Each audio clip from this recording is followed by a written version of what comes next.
1 Samuel chapter 21. David and the Holy Bread.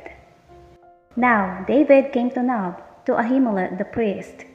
And Ahimelech was afraid when he met David, and said to him, "Why are you alone, and no one is with you?"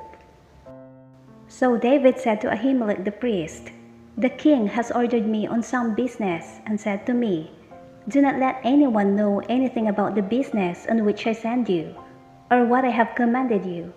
And I have directed my young men to such and such a place. Now therefore, what have you on hand? Give me 5 loaves of bread in my hand, or whatever can be found."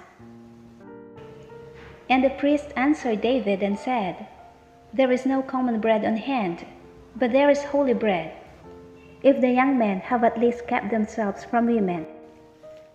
Then David answered the priest and said to him, "Truly, women have been kept from us about 3 days since I came out, and the vessels of the young men are holy, and the bread is in effect common, even though it was consecrated in the vessel this day."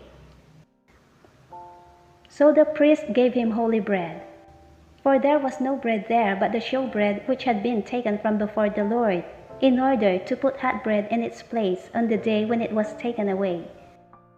Now a certain man of the servants of Saul was there that day, detained before the Lord, and his name was Doeg, an Edomite, the chief of the herdsmen who belonged to Saul.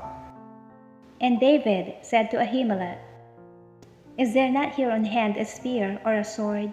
For I have brought neither my sword nor my weapons with me, because the king's business required haste." So the priest said, "The sword of Goliath the Philistine, whom you killed in the valley of Elah, there it is, wrapped in a cloth behind the ephod. If you will take that, take it, for there is no other except that one here." And David said, "There is none like it, give it to me." Then David arose and fled that day from before Saul, and went to Achish the king of Gath. And the servants of Achish said to him, "Is this not David the king of the land?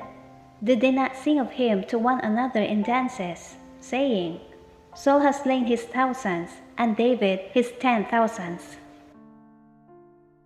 Now David took these words to heart, and was very much afraid of Achish the king of Gath.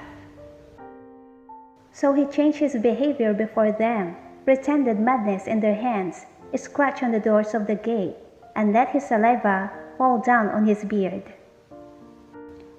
Then Achish said to his servants, "Look, you see the man is insane. Why have you brought him to me? Have I need of madmen, that you have brought this fellow to play the madman in my presence? Shall this fellow come into my house?"